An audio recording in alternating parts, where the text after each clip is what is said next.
Normally जो accidents होते हैं वो सेफ्टी रूल्स के वायलेशन से होते हैं। तो 2013 में एक ग्लोबल सेफ्टी रिपोर्ट आई थी जिसमें कहा गया था कि एन एस्टिमेटेड 2,31,000 लोग हर साल इंडिया में रोड एक्सीडेंट से उनकी डेथ होती है, और इससे कई ज़्यादा लोग सीवियर इंजरी होती है उनको। तो ये कुछ सारे एक्सीडेंट है, जैसे कि आप देख सकते हैं। जो फर्स्ट वन है उसमें हम देख सकते हैं एक बीजी चौराहा है जहाँ पे लोगों ने ट्रैफिक रूल वायलेट किए। सेकंड वन में जो कार थी वो टेल गेटिंग कर रही थी, इसलिए वो भिड़ गई, और बाकी सब में ओवर स्पीडिंग का केस है।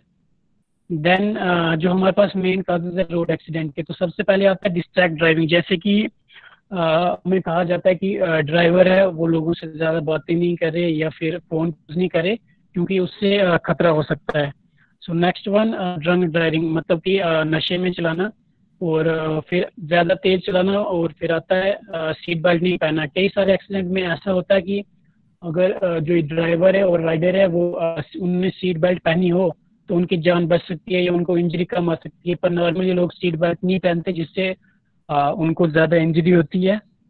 सो नेक्स्ट इज रेन और वेट रोड। जब भी बारिश होती है, सड़क गीली होती है, तो जो ट्रैक्शन होता है सड़क पे कम हो जाता है। इसका मतलब कि नॉर्मली हमारी गाड़ी को रुकने के लिए जब ब्रेक हम लगाते हैं जितना समय लगता है उससे कई ज़्यादा समय लगता है। तो अगर हम इस बात का ध्यान नहीं रखें तो गाड़ी सड़क से फिसल सकती है या आगे किसी चीज़ को हिट कर सकती है। देन पाथ होल्स और बैड रोड कंडीशन। तो हम सबको पता है, नॉर्मली हम न्यूज़ में सुनते रहते हैं कि किसी गड्ढे में गिरने की वजह से, जैसे कि किसी सड़क चालक की दुर्घटना में मृत्यु हो जाती है। तो अगर सड़क खराब है तो पीछे से कोई आ रहा है तो चांस से उसका बैलेंस बिगड़ सकता है जिससे एक्सीडेंट हो सकते हैं। तो उसके बाद ब्रेकिंग ट्रैफिक रूल्स। सो कई सारे ट्रैफिक रूल्स हैं जिनको हम फॉलो नहीं करते, जैसे कि सीट बेल्ट पहनना या फिर जो हमारा सिग्नल है उसको उसकी अनदेखी करना। तो अगर ये सब चीज़ें हम देखें तो एक्सीडेंट्स कम हो सकते हैं। उसके बाद है tailgating. So tailgating basically होता ये है कि जब दो गाड़ियाँ बहुत नज़दीक चल रही होती है आसपास, क्योंकि अगर सामने वाली गाड़ी अचानक से रुक जाए तो पीछे वाली गाड़ी के साथ एक्सीडेंट होने के चांसेस बढ़ जाते हैं। सो उसके बाद है प्रिवेंशन। तो अगर हम स्पीड लिमिट्स के दायरे में गाड़ी चलाएं तो जो 90% रोड एक्सीडेंट्स है वो रुक सकते हैं। तो इसके बाद है हैवी पेनल्टी। जैसे कि अभी नया लॉ आया है जिसमें ये है कि जो ट्रैफिक वायलेशंस में पेनल्टीज है वो अचानक से बढ़ गई है। उसके बाद लोगों ने भी जागरूक होना शुरू कर दिया है और सब ने हेलमेट वगैरह सीट बेल्ट पहनना शुरू कर दिया है, जो कि गवर्नमेंट का बहुत ही अच्छा इनिशिएटिव था। तो उसके बाद अभी हम देखते हैं कि जो हेलमेट है वो सिर्फ जो चला रहा होता है उसके लिए कंपलसरी है, पीछे बैठे राइडर के लिए नहीं। बट अगर कोई एक्सीडेंट हो जाए तो दोनों को बराबर चोट आ सकती है, इसलिए जो हेलमेट है वो दोनों के लिए, मतलब जितनी भी सवारी है उनके लिए कंपलसरी होनी चाहिए। और फिर जो हमारी सड़क है वो भी अच्छी मेंटेन होनी चाहिए, क्योंकि अगर सड़क अच्छी होगी तो मिसहैप के चांसेस कम रहते हैं। तो अगर कहीं पे कोई बिजी सिटी है जहाँ पे हमें पता है कि लोग ज़्यादा क्रॉस करेंगे तो वहाँ पे हमें ज़ेब्रा क्रॉसिंग देनी चाहिए, ताकि लोग कहीं से भी सड़क क्रॉस नहीं करें। तो फिर अगर हमें पता है कि कहीं पे ज़्यादा लोग हैं तो वहाँ पे हमें ट्रैफिक सिग्नल देना चाहिए जिससे लोगों को क्रॉस करने का भी मौका मिले। तो उसके बाद हमारे पास जो रोड ट्रैफिक साइंस होते हैं, तो सबसे पहले मैंडेटरी साइन। तो ये जो साइंस होते हैं ये फॉलो करना मस्ट है, इनको ब्रेक करने एक लीगल ऑफेंस है। जैसे कि हम देखते हैं कई हाईवे पे लिखा होता है no U turn, no right turn, fine of 500। तो इसका मतलब ये है कि हमें वहाँ पे उस साइड नहीं मुड़ना। हो सकता है उन्हें वो जो स्पेस रखा वो किसी इमरजेंसी व्हीकल के लिए हो, सो वहाँ पे मुड़ना ज़रूरी नहीं है।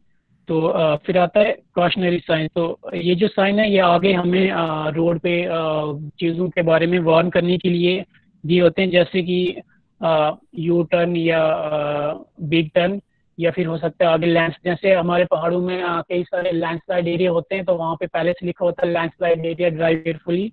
तो उसके बाद आते हैं इंफॉर्मेटिव साइन। तो ये साइन नॉर्मल होते हैं और इनको हम इंफॉर्मेशन के लिए यूज़ करते हैं, जैसे कि अगर हमें कहीं जाना तो वहाँ पे लिखा होता है ये हमारा डेस्टिनेशन इतने दूर है या यहाँ पे फिर ये वाली बिल्डिंग है। देन लास्ट में जस्ट एक ट्रैफिक लाइट है, सो अगर रेड सिग्नल होगा तो रुकना है, येलो होगा तो थोड़ा देखना कि कोई क्रॉस कर रहा है, और ग्रीन होगा तो आप अपनी जा सकते हैं। तो थैंक यू, इतना ही था। ओके, किसी को कोई queries regarding this? Anyone have any question? No? Thank you Arun Kumar, है ना? आपने थैंक यू अच्छा सर। दिया है, शॉर्ट दिया पर बहुत अच्छा दिया है। ठीक है, तो यस सर। आपने बताया रोड सेफ्टी के तो बेसिक चीजें आपको पता चली, लेकिन इसमें बहुत सारी एडवांस चीजें भी हैं जो कि आपको सब्जेक्ट पर्पज के लिए पढ़नी है। ठीक है, जी तो सर। अभी अपन अपना प्रीवियसली टॉपिक स्टार्ट करते हैं वापस। ठीक है, इस टॉपिक को मैं एक बार वापस करवाऊंगा आपको, रोड सेफ्टी का। ठीक है, जिसमें कुछ यस सर। चीजें जो रिमेनिंग रह गई है उसको अपन करेंगे। ठीक है, ओके। अब बात करते हैं अपन नॉइस पोल्यूशन की। ठीक है, नॉइस पोल्यूशन में जो रिमेनिंग पार्ट अपना रह गया था उसको देख लेते हैं, क्या क्या उसके अंदर रिमेनिंग है। ठीक है, अभी मेरी पीपीटी को पिन कर लीजिएगा तो आप सभी को दिखाई देगा। सबको विजिबल है?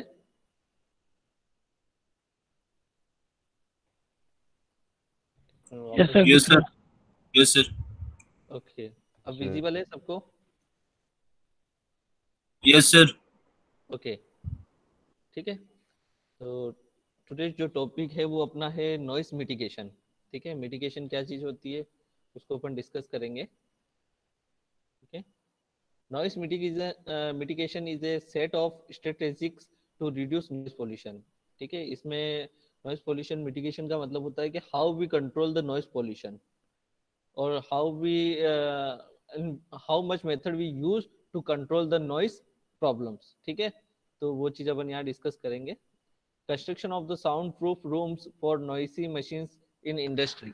ठीक है, कि भाई अगर अपन कोई इंडस्ट्री है, इंडस्ट्री में आप क्या कर सकते हो कि इंडस्ट्री में जो इक्विपमेंट्स होते हैं वो ज़्यादा आवाज़ करते हैं, तो आप मशीनरी इस तरीके से यूज़ करो और इस तरीके की मशीनरी अडॉप्ट करो जो कि क्या करे, नॉइज पोल्यूशन कम करे। ठीक है, use of the horns with the jarring sounds to be banned.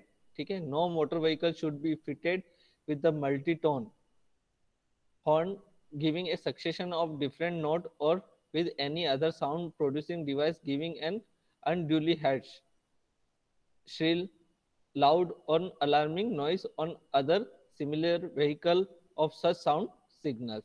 ठीक है, इसका मतलब ये होता है आपका कि आपने देखा होगा कि बहुत सारे जो बाइक्स होती है और आपकी जो मोटर्स होते हैं उनमें क्या होता है कि लोग बहुत गंदे तरीके के हॉर्न यूज करते हैं जो कि बहुत ही अनप्लीजेंट होते हैं। भाई नॉर्मल जो हॉर्न होता है, हॉर्न की भी डिजाइन होती है कि भाई आपको थोड़ा स्मूथ लगना चाहिए और सामने वाले को पता हो जाना चाहिए, लेकिन वो इतना एनोइंग नहीं होना चाहिए कि वो सामने वाले को एक तरीके से मतलब प्रॉब्लम क्रिएट करे। आपने देखा होगा बहुत सारी बाइक्स ऐसी होती है जिसमें इस तरीके के साउंड्स लगे होते हैं कि जब वो आपके पास से गुजरते हुए उस साउंड को प्ले करते हैं तो सामने वाला इंसान हक पका जाता है थोड़ा सा, तो वो एक्सीडेंट के रीजंस भी बनते हैं बहुत बार। ठीक है, तो यही एक है कि आप इस तरीके के हॉर्न साउंड्स का यूज ना करें। ठीक है, every motor vehicle shall be fitted with a device. ठीक है, जिसमें साइलेंसर होता है आपका। ठीक है, फिर इसमें आगे की ओर बढ़ते हैं। Noise producing industries, aerodromes, aerodromes आपके जो हवाई जहाज के लिए बताया गया है यहाँ पे, and railway station to be shifted away from the inhabited area. Next, a proper law should be enforced to check the misuse of the loudspeakers and public announcement systems. Loud speakers are banned from 10 PM to 6 AM। बहुत बार क्या होता है कि लोग रात को जब DJ और ये साउंड्स कोई फंक्शंस होता है तो उसमें लेट नाइट तक यूज करते हैं, तो गवर्नमेंट ने इस चीज पे बैन लगा दिया, क्योंकि जो 10 से 6 AM का टाइम होता है वो बहुत प्लीजेंट टाइम होना चाहिए लोगों के लिए, क्योंकि सभी लोग थक जाते हैं और स्लीप करना चाहते हैं। ठीक है, तो साउंड अगर ज्यादा साउंड होगा तो उनको प्रॉब्लम होगी। ठीक है, तो इसलिए जो लाउड स्पीकर है उनपे 10 PM से लेकर 6 AM तक बैन रहता है। Growing green plant trees along the road side to reduce the noise pollution as they absorb sound. अगर आप अपने घर के आसपास मतलब थोड़ा डिस्टेंस पे आप क्या करते हैं, ट्री का प्लांटेशन करते हैं, तो वो बहुत अच्छा रहता है आपके लिए कि वो जो नॉइस होती है उसको कम कर देता है। ठीक है, क्योंकि डायरेक्टली कोई साउंड आपकी, क्योंकि साउंड जो है वेव्स है, और वेव्स क्या हो गए, वेव्स के बीच में अगर आप कोई अवरोध लगा दोगे, ठीक है, तो वो ऑटोमेटिकली क्या होगी, उसकी इंटेंसिटी कम हो जाएगी आप तक पहुंचते। पहुंचते हैं, ठीक है, क्लियर है। और भी इसमें रीजंस देखते हैं अपन। To avoid noise induce hearing loss, pay attention to the noises around you and turn down the volume whenever possible. Avoid और limit time spent in noisy sports events, ठीक है। Wear adequate hearing protections such as foam ear plugs or ear muffs when you must be in the noisy environment or when using loud equipment. तो बहुत बार चलो इसमें एक बात ये भी रहती है कि आप क्या करते हैं, जैसे मिलिट्री जो आपके हैवी इक्विपमेंट होते हैं या जो भी मशीनरी होती है वहाँ की, जैसे जो कि बम चलाने में उनमें यूज करते हैं, तो आपने देखा होगा कि वो बहुत ज्यादा साउंड करते हैं, तो वो क्या करते हैं, आप वहां पे मफ्स यूज करते हैं, इस तरीके के हेडफोन्स होते हैं जो कि क्या करते हैं कि इतनी लार्ज साउंड को आपके अंदर नहीं पहुंचने देते हैं, क्योंकि हमारे ईयर की कैपेसिटी होती है, उस कैपेसिटी से ज्यादा अगर साउंड होगा तो अपने ईयर लॉस होने के चांसेस रहते हैं, ठीक है। तो वही चीज इसमें बताया गया है। We must constantly check up on the appliances we use at home. Most of them have rubber insulation that act of the soundproofing, but over time the insulation may wear out, and that is when the noise pollution will begin. ठीक है, keep track of which appliances need maintenance and replace insulation if needed.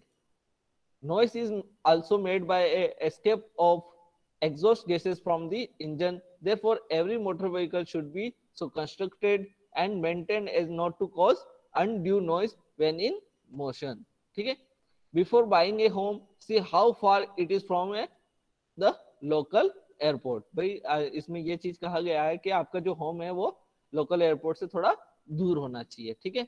अब जो level of tolerance की बात है वो आप लोगों को पता होना चाहिए कि 80 डेसिबल तक नॉर्मल लेवल होता है, ठीक है। और sound below and above this consider to be as a noise pollution, ठीक है।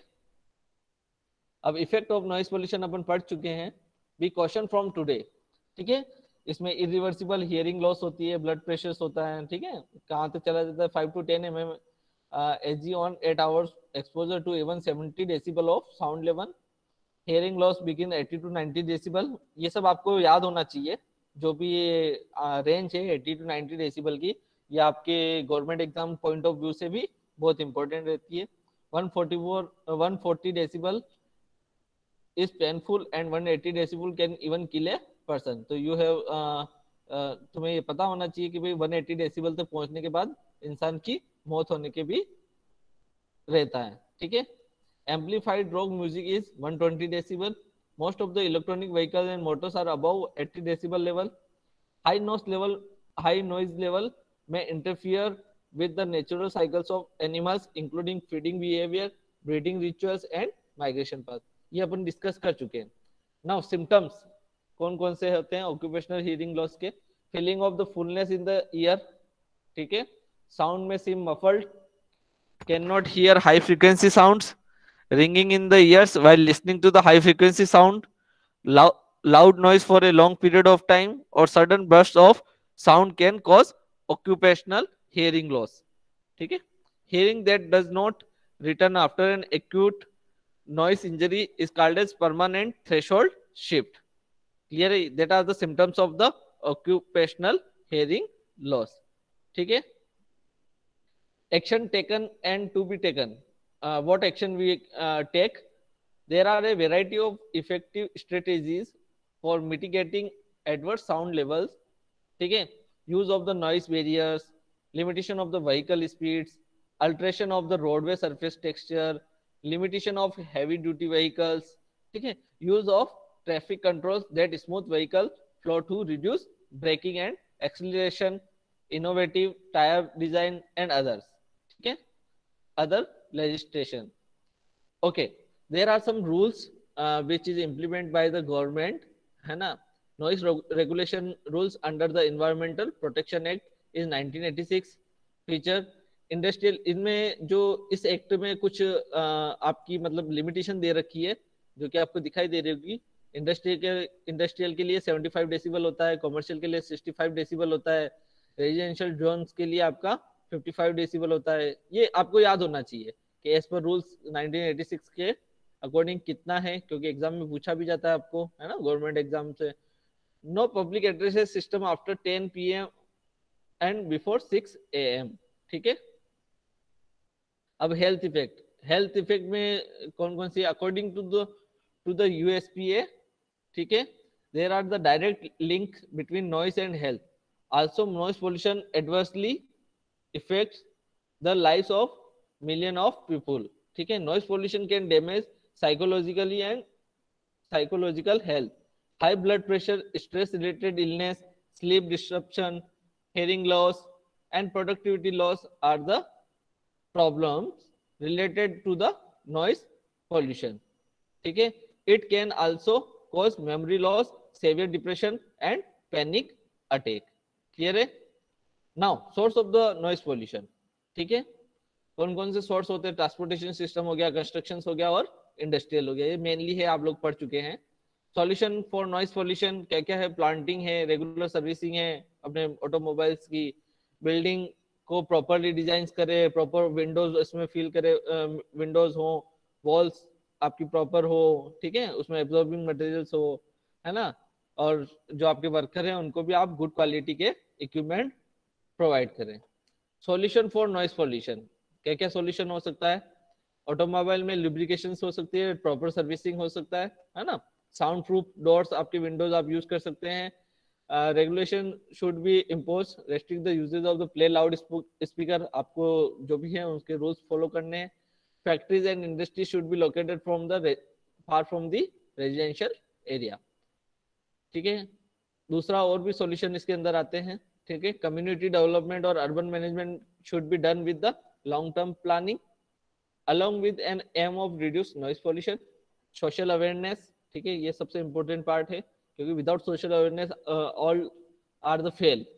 ठीक है। तो सोशल अवेयरनेस होना बहुत जरूरी है, और इसके रिलेटेड आप प्रोग्राम कर सकते हैं, जिससे भी क्या हो सकता है, नॉइस पोल्यूशन को आप कंट्रोल कर सकते हैं। नेचर ऑफ साउंड भी इसमें बता रखा है कि what is the nature of the sound. ठीक है। तो क्या होता है देख लीजिए। ए manifestation of vibration travels in the wave pattern through a solid, liquid and gases। तो मैंने अभी बताया था कि ये वेव के रूप में होती है। अभी sound waves of equal amplitude and increase frequency from top to bottom, तो साइनोसॉइडल वेव्स भी होती है। तो इसको अपन इस तरीके से रिप्रेजेंट करते हैं। साउंड किस तरीके से प्रोपेगेट करता है, कंप्रेशन में कैसे जाता है, रिफ्लेक्शन में कैसे जाता है, इस फिगर के अंदर दिखा रखा है। ठीक है। इस तरीके से इसका एम्पलीट्यूड निकालते हैं। ठीक है। इस तरीके से इसकी जो यूनिट्स होती है वो कैसे मेजर करते हैं, बेल्स एंड डेसिबल, और ये आपका लॉगरिथमिक है। ठीक है।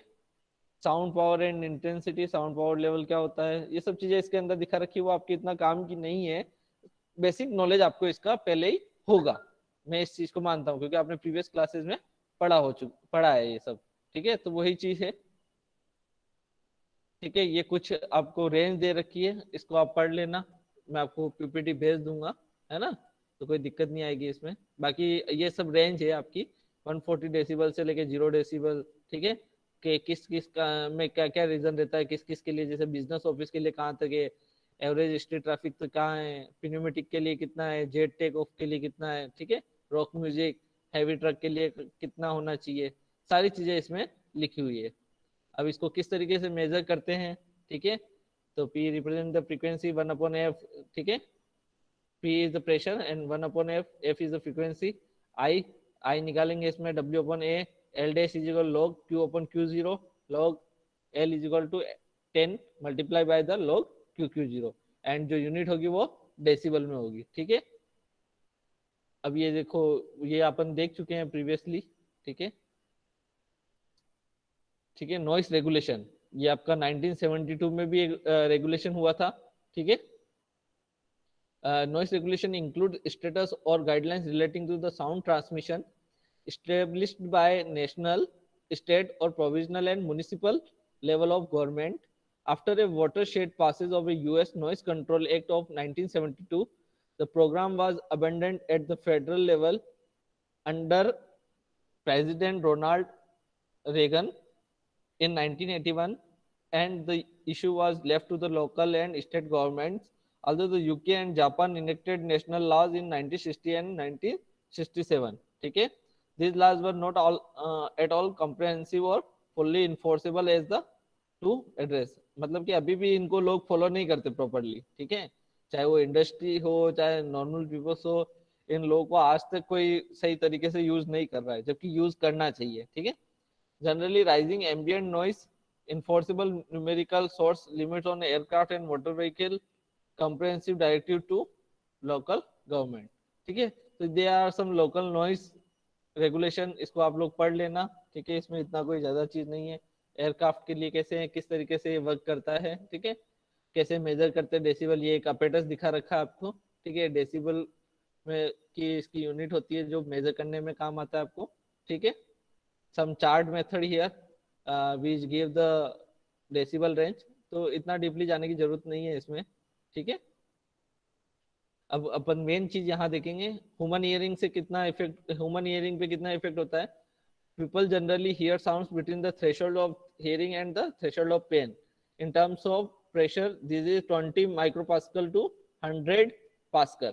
ठीक है, ये 20 माइक्रोपास्कल, ये याद होना चाहिए आप लोगों को। ठीक है, the decibel scale was developed from the fact and the makes numbers more manageable 0 to 130। ठीक है, किस तरीके से इफेक्ट करता है साउंड वो भी बता रखा है, ईयर के अंदर ये इंटीरियर पार्ट है। ठीक है, ह्यूमन हियरिंग एंड फ्रीक्वेंसी किस किस की कितनी होती है वो सारी चीजें इसमें बता रखी है। अल्ट्रासोनिक किसका होता है, ठीक है, इनऑडिबल कौन कितनी कितनी रेंज तक कर सकता है। ठीक है, तो ये सब चीजें आप लोगों को पता होना चाहिए। बाकी इसमें आपके लिए कोई इतना इंपॉर्टेंट नहीं है। ठीक है, इस पीपीटी में आप लोग जितना लिखना चाहो क्योंकि थ्योरेटिकल है। ठीक है, ये केस स्टडी दे रखी है रेल नॉइस की। ठीक है, the city of the Ames Iowa began operation of 3 automated horn warning system AGS in September of 1998। This system were installed after the nearby residents repeatedly expressed concerns over the disturbance created by the loud train horns। The automated horn system provided a similar audible warning to motorists and pedestrians by using 2 stationary horns mounted at the crossing. Each horn directs its sound toward the approaching roadways। The horn system is activated using the same track signal circuitry as the gate arms and the bells located at the crossings। ठीक है, देखिए train horn noise reduction कितना आप कर सकते हैं। ठीक है, ये सारी चीजें बता रखा है इसमें। ठीक है, वो भी आप देख सकते हैं। इंटरेक्शन ऑफ रेल रोड कैसे होता है और किस तरीके से उसका नॉइस पोल्यूशन डेवलप होता है, उसको किस तरीके से आप कंट्रोल कर सकते हैं, वो सारी चीजें इसके अंदर थोड़ा बहुत बेसिकली बता रखा है। ठीक है, ओके, रोडवेज के नॉइस सॉल्यूशंस क्या क्या हैं ये इंपॉर्टेंट है। रोडवे नॉइस क्योंकि ये अपन ट्रांसपोर्टेशन से रिलेटेड है, तो हमें जनरली ट्रांसपोर्टेशन में रोडवे और रेलवे इनकी बात करनी पड़ेगी। ठीक है, तो रोडवे नॉइस किस तरीके से, an example of a line source of noise pollution as oppose to a point source. Level of noise is a function of volume, type of vehicle and speed. तो ये चीजें अपन पहले भी डिस्कस कर चुके हैं। ठीक है, रोडवे नॉइस के सॉल्यूशन क्या क्या है, तो regulation limit the amount of noise some vehicle can produce, some regulation require vehicle to be properly operated and maintained। Despite regulation, the noise levels are usually only reduced by 5 to 10 decibel। ठीक है, और कौन कौन से barrier आप use कर सकते हैं, आप अगर बैरियर लगाते हैं कहीं पे तो उससे क्या होगी, स्पीड कम होगी। स्पीड कम होगी तो वहां पर नॉइस पोल्यूशन के रीजंस कम होंगे। बफर जोन से, अर्थ बम से, ठीक है, वुडन फेंसेज हैं, कंक्रीट वॉल आप यूज कर सकते हैं, वेजिटेशन से। ठीक है, रोडवे नॉइस और जैसे, और अगर अपन बात करें पेमेंट में, तो पेमेंट टाइप भी आप कर सकते हैं। Certain asphalt such as those containing rubber और stone can be less noisy than other pavement. कि भाई टायर जो होते हैं बाइक से या मशीन जो भी आप यूज करते हैं, ठीक है, तो व्हीकल यूज करते हैं, तो उनके जो पहिए होते हैं, टायर्स होते हैं, वो क्या करते हैं, फ्रिक्शंस करते हैं। तो अगर आपका जो रोड है वो ज्यादा एस्फाल्टिक और अच्छी तरीके का बना हुआ होगा, जिसमें रबड़ क्वालिटी ज्यादा होगी, तो वो क्या करेगी, नॉइस को भी कम कर देगी और आपकी बाइक जो है वो स्मूथली वहां पे चलेगी।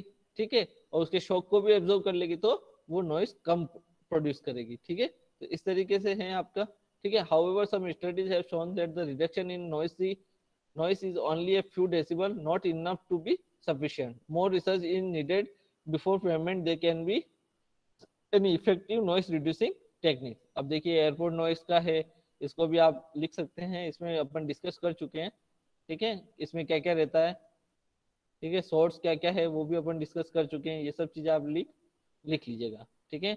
कितना होता है नॉइस, पीएसए कितना होगा, ठीक है।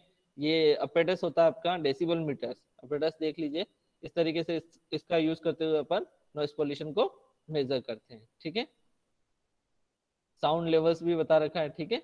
परसेप्शंस क्या होते हैं, किस तरीके के पर्सन में किस साउंड पे किस इंसान को किस तरीके से बिहेव करेगा, वो भी इसमें बता रखा है जस्ट बाय यूजिंग फिगर्स, ठीक है।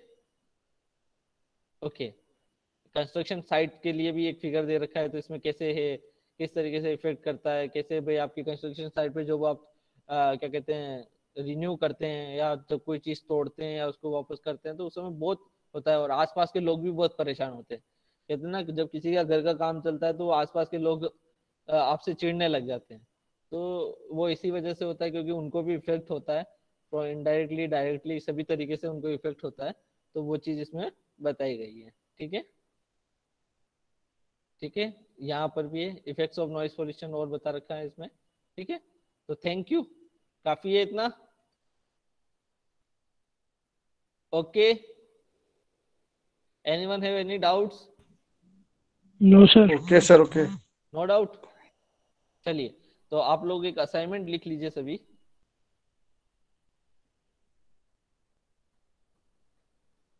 आप लोगों को अभी तक जितना पढ़ाया है, ठीक है, उन सबके नोट्स बना के,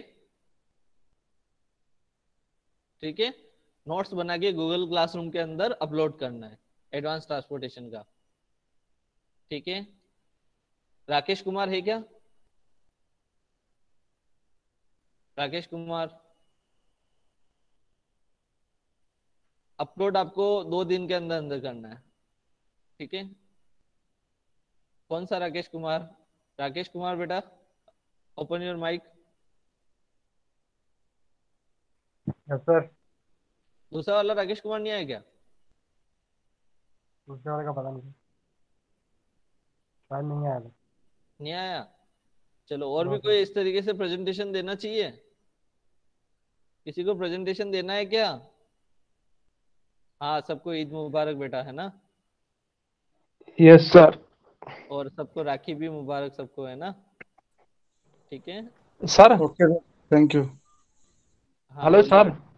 सर मंडे के दिन वो सबमिट सर वो करते हैं सर अभी। Hello hello sir. हाँ हाँ बोलो। सर असाइनमेंट मंडे ट्यूसडे तक सबमिट करते हैं सर। कल अरफा है, परसों ईद है सर, नहीं हो पाएगा हाँ सर हमारा। तो चलो मैं आपको ट्यूसडे तक बोल देता हूँ, ठीक है।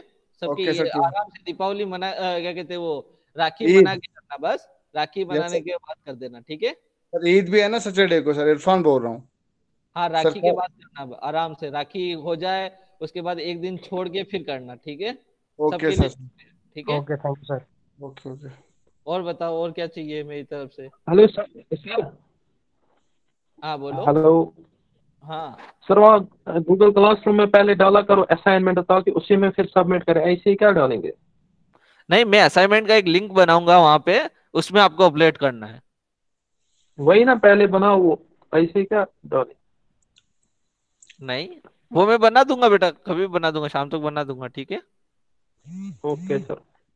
और बताओ, जैसे एग्जाम में अपन अपलोड करते हैं ना, वैसे अपलोड करना हाँ है आपको, वैसे।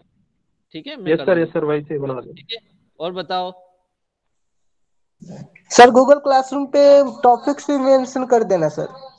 हाँ बिल्कुल बता देंगे, टॉपिक तो जितना पढ़ा है उतना बेटा, ठीक सर है। पर टॉपिक आपकी तरफ से मेंशन कर देना सर। हाँ, और आप लोगों को मैं बता देता हूँ, इसकी पूरी आप एक कॉपी बना लेना, ठीक है। बिल्कुल फेयर कॉपी बना के नोट्स उसमें लिखना, ठीक है, और वही अपलोड करना। फेयर कॉपी में काम करना है, ऐसा नहीं कि फर्जीवाड़ा करके ना हर किसी कॉपी में लिख रहे हो आप। एक कॉपी मेरे पूरे सब्जेक्ट की अलग रहेगी, ठीक है, और उसी कॉपी में आपको काम करना है, और उसी कॉपी को फिर आपके पास भी रखना है। अच्छे नोट्स ओके बनाओगे सर, ओके सर। तो आपके लिए बेनिफिट रहेगा, ठीक है। ठीक है सर, ठीक है और बताओ, और वो नोट्स एज ए असाइनमेंट आप सबमिट कराएंगे लास्ट में, ठीक है। सर। Okay sir. और बताओ, और किसी की कोई क्वेरीज? सर आपने बोला था मैं ये पीडीएफ सेंड करूंगा, आपने की नहीं फिर सर? हाँ मैं कर दूंगा बेटा, आज मैंने ग्रुप में करना सर सर। सर सारे